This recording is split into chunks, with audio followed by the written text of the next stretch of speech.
Good evening. Good evening बच्चों। हमने start किया था चैप्टर 3, है ना, जो हमारा दो चर वाले रेखिक समीकरण युग्म है। ठीक है, उसको हमने एक फर्स्ट पार्ट में अपने पढ़ा था, है ना। उसमें मैंने क्या बताया था कि जो दो चर वाले रेखिक समीकरण होती है उनका व्यापक जो रूप होता है वो होता है इस तरह से, है ना, a1x b1y प्लस c1, इस तरह से। और ये इक्वेशन फर्स्ट मतलब समीकरण 1 और ये समीकरण 2, इस तरह से हमको दो समीकरण दे रखी होगी और हमें पता करना है कि इन दोनों समीकरणों का ग्राफ कैसा बनता है और इनके हल कैसे होंगे। ठीक है, ऐसा पता करने के लिए हमने इनके जो गुणांक है a1 a2 b1 a1 a1 b1 c1, ये सब गुणांक है ना, तो उन गुणांकों के अनुपातों की तुलना करके हम पता कर सकते हैं कि उसका ग्राफ कैसा बनेगा। जैसे ये दो समीकरण दे रखी है, उनका मैंने फर्स्ट जो टेबल बनवाई थी एक, उसमें क्या बताया था a1 a2 और b1 b2, इस तरह से a1 a2 और b1 b2 अगर इक्वल नहीं है, मतलब इन दोनों का अनुपात बराबर नहीं है, तब रेखाएं होती हैं प्रतिच्छेदी। क्या होती है? रेखाएं प्रतिच्छेद करती हैं। अब प्रतिच्छेद करती हैं तो वो इस तरह से काटती हैं, इस तरह से काटती है ना, किसी किसी एक बिंदु पर काटती हैं। अब जब प्रतिच्छेद करती है तो रेखाएं एक बिंदु पर काटती हैं और उसका हल क्या होगा? एक हल होगा। क्या होगा? एक हल होगा। ठीक है, ये याद करने का तरीका है, वो टेबल जो थी वो। ठीक है, अब उस टेबल को याद करने के लिए आपको क्या करना है, इस तरह से आपको पहचान करनी है कि a1 क्या है, a2 क्या है, b1 क्या है, b2 क्या है, c1 क्या है, c2 क्या है।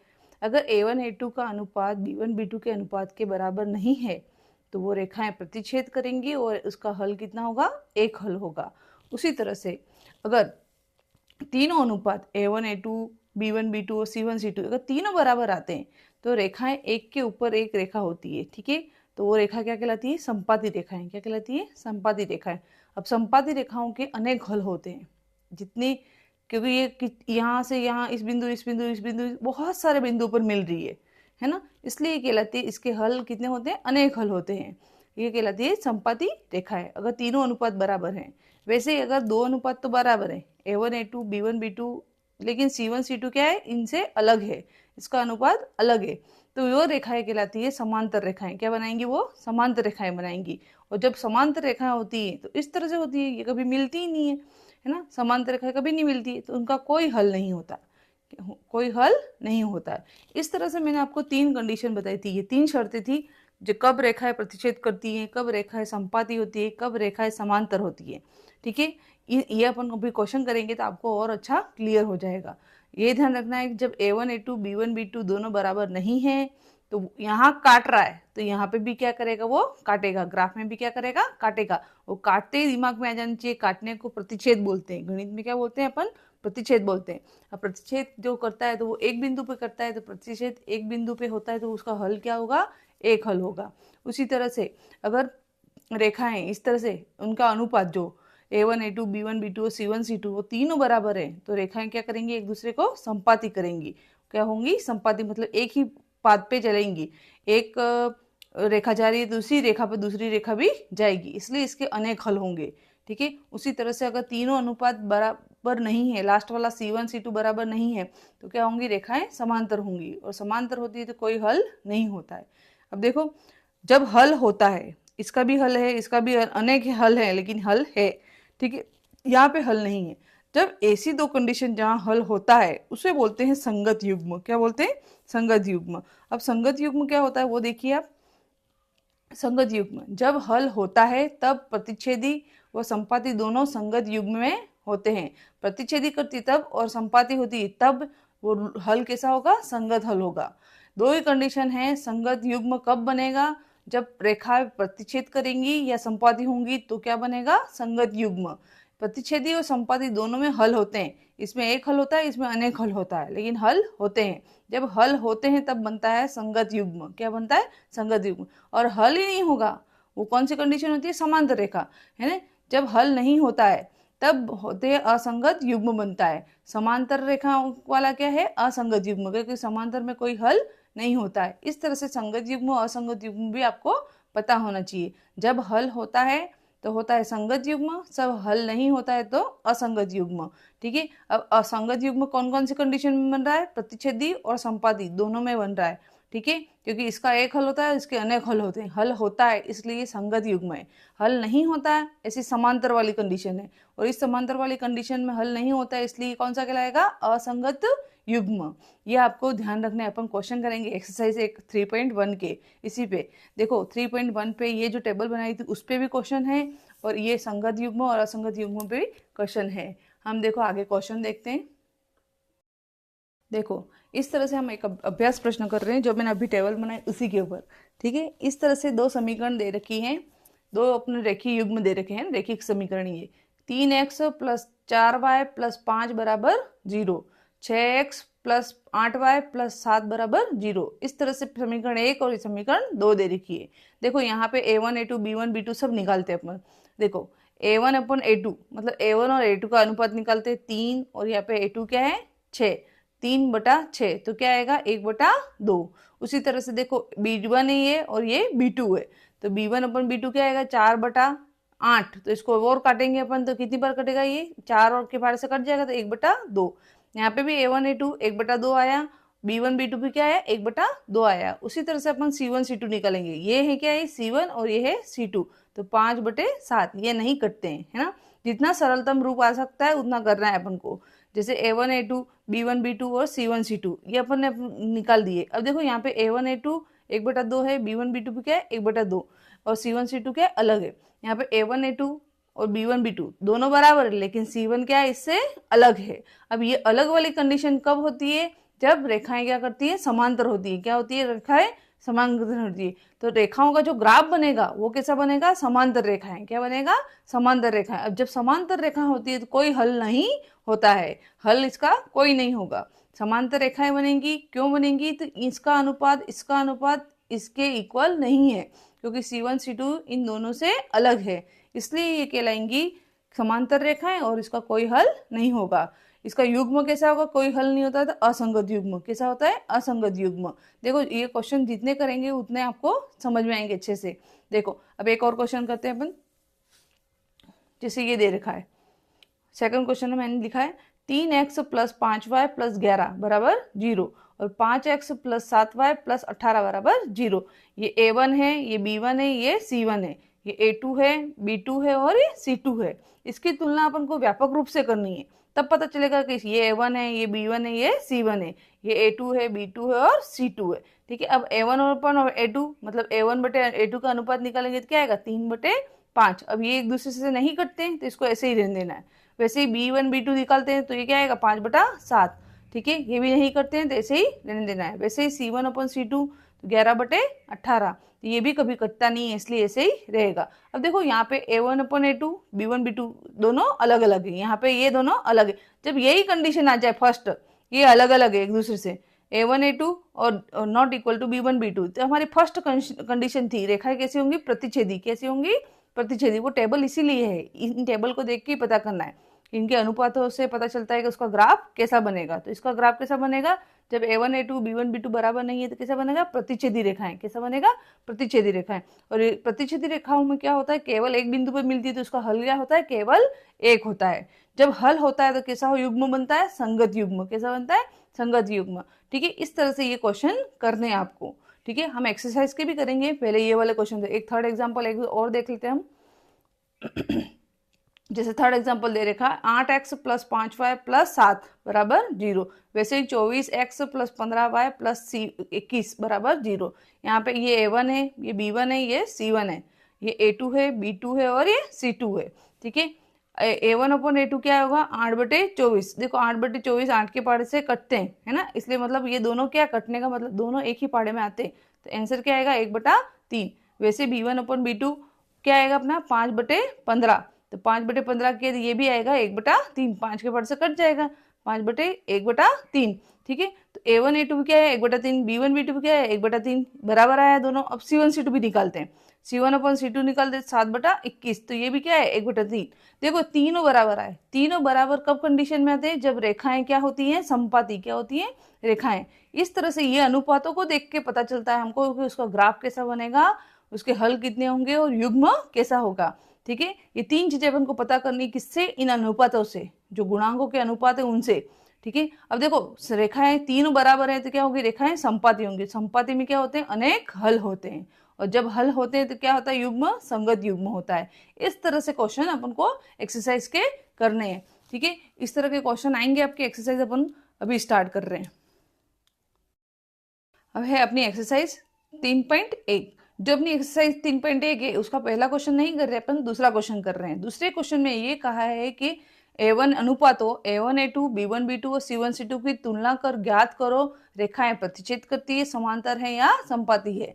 ये तीनों हमको अनुपात देख के पता करना है कि रेखाएं कैसी हैं, उनका ग्राफ कैसा बन रहा है। ठीक है, फर्स्ट क्वेश्चन देखो, 5x - 4y + 8 बराबर 0, ये दे रखा है। पहली समीकरण ये है। दूसरी है 7x + 6y - 9 बराबर 0, ये दूसरी समीकरण है। अब देखो इन समीकरण, ये पहली समीकरण, ये दूसरी समीकरण। यहाँ पे ये A1 है तो A1 का मान कितना है, 5।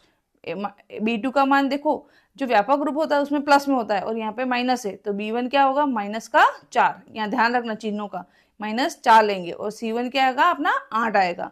उसी तरह से A2 क्या आएगा, 7। ये है A2 तो ये A2 कितना आएगा, 7। B2 क्या आएगा, 6। और C2 क्या आएगा, देखो C2 यहाँ व्यापक रूप में प्लस होता है, इसलिए यहाँ पे क्या माइनस में, तो माइनस का 9।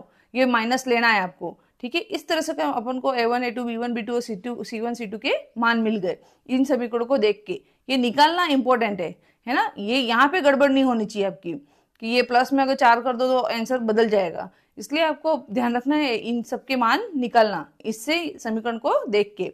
ठीक है, अब देखो A1 A2 B1 B2 और C1 C2 के मान अपने पास आ गए। अब अनुपात निकालते हैं इनके। A1/A2 करते हैं तो क्या आएगा, 5/7। A1 का मान 5, A2 का मान कितना है, 7, तो 5/7। वैसे B1 B2 का मान निकालते हैं तो -4/6, कितना है, -4/6। वैसे ही ये -B, तो इसको 4 को और 6 को काट सकते हैं अपन 2 के पार से, तो ये -2 और ये 2 3 है ना, 3 बार। C1 C2 का मान निकालते हैं तो 8/-9, -8/9। अब देखो यहाँ पे ये भी अलग है, ये भी अलग है और ये भी अलग है। तीनों में से कोई भी सेम नहीं है, मतलब पहले ही देख लो कि A1 A2 B1 B2 same नहीं है। अब जब ऐसी कंडीशन होती है उस टेबल में देखो आप, फिर टेबल में बताओ कि जब फर्स्ट कंडीशन अपनी थी, है ना, उसमें ऐसा ही था कि A1 A2 और B1 B2 दोनों सेम नहीं है, नॉट इक्वल है। जब नॉट इक्वल होते हैं तो क्या होती है, वो रेखाएं प्रतिच्छेद करती। यहाँ कटा तो वहां पे भी ग्राफ में भी कटेगा, ये ध्यान रखो। कटने का मतलब क्या होता है, प्रतिच्छेद करना।